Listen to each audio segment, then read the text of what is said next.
पुरुषोत्तमम परम दयाल श्री ठाकुर जी के वार्तावाही के रूप में जो आचार्य परंपरा में परम दयाल श्री ठाकुर जी ने जो छोड़ के गए हैं, सबसे पहले श्री बड़दा, फिर श्री दादा और वर्तमान आचार्य देव दादा। वहाँ जब भक्त लोग जाते हैं और उनकी स्पर्श से, उनकी दया, उनका प्रेम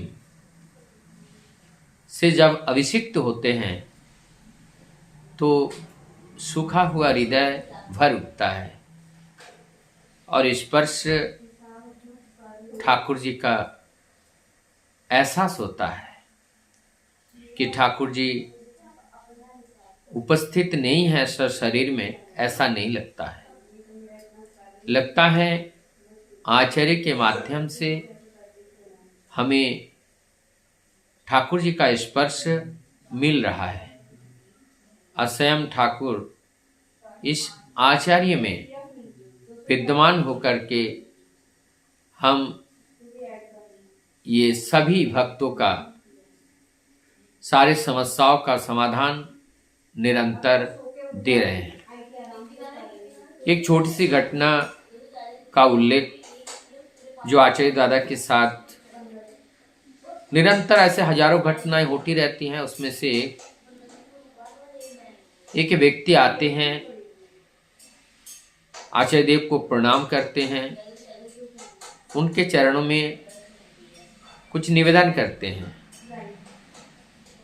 और निवेदित अर्घ ये था कि उन्होंने ठाकुर जी के दीक्षा लिए थे। दीक्षा लेने के बाद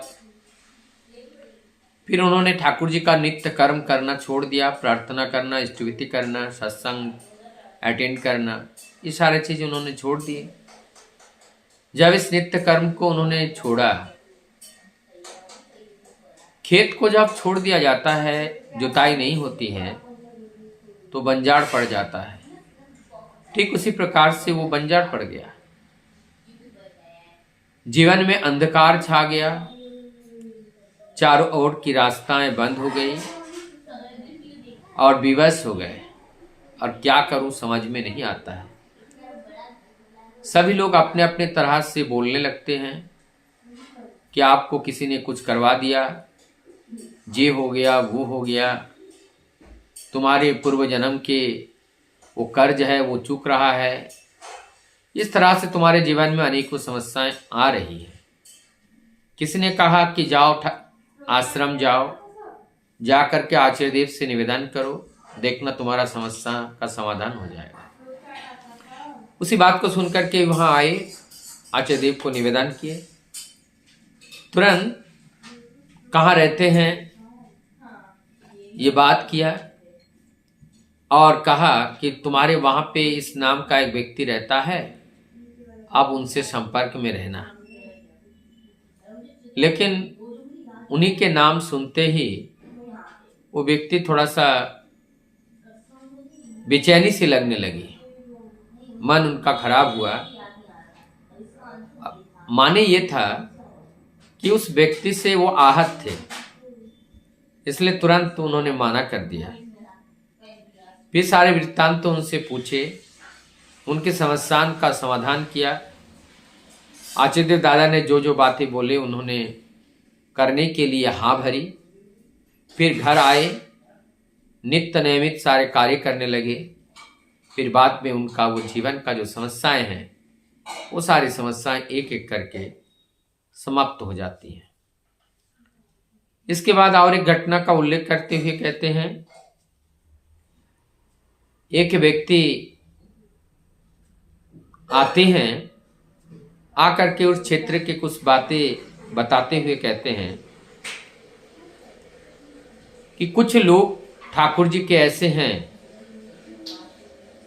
बुझाते हैं, अपना व्यवहार ऐसे दिखाते हैं कि वो लोग सब मुग्ध हो जाते हैं, प्रभावित हो जाते हैं। और जब प्रभावित हो गए उसके बाद करना क्या चाहिए जमीन जब तैयार हो जाए तो बीज बोना चाहिए। लेकिन कहीं पर क्या होता है कि कोई वहां के जनगण जब प्रभावित हो जाते हैं, हम अगर अपने स्वार्थ की चिंता करें, अपने बिजनेस है या अपने काम की बातें हैं, वो अगर हम करें और इस प्यार के अंदर अगर हमने प्रभु की और उन लोगों को भेज नहीं पाए, तो इसका मतलब हम ठाकुर जी को धोखा दे रहे हैं, हम दिखावा कर रहे हैं, छलवा कर रहे हैं। निरंतर आचार्य दादा इस बात को ही कहते हैं, व्यक्ति स्वार्थी नहीं बनना है, इष्ट स्वार्थी बनना है। जैसे जैसे हम व्यक्ति स्वार्थी बनते हैं, वैसे वैसे हमारे जीवन में अकल्याण, अवनति उतर कर आता है। और जैसे जैसे हम इष्ट स्वार्थी होते हैं, वैसे वैसे हमारे जीवन में मंगल उतरना शुरू हो जाता है। तो आइए आज कुछ इस घटना के माध्यम से हम लोग जान पाए हैं कि जीवन को सुंदर बनाने का तरीका क्या है, कैसे जीवन को सुंदर बनाया जाता है, और इस जीवन को और ऊंचे तक ले जाने के लिए जीवन की वो जो गति है, उस गति को बढ़ाते हुए कैसे ये सारे नदी नाले महासागर में जाकर के मिले, वही पथ के लिए आज हम लोग ठाकुर जी के नाम पाए हैं। उनका ग्रहण करके चले, उनके नित्य नियम को पालन करके चले, निश्चित रूप से हमारे जीवन में सफलता मिलेगी। वंदे।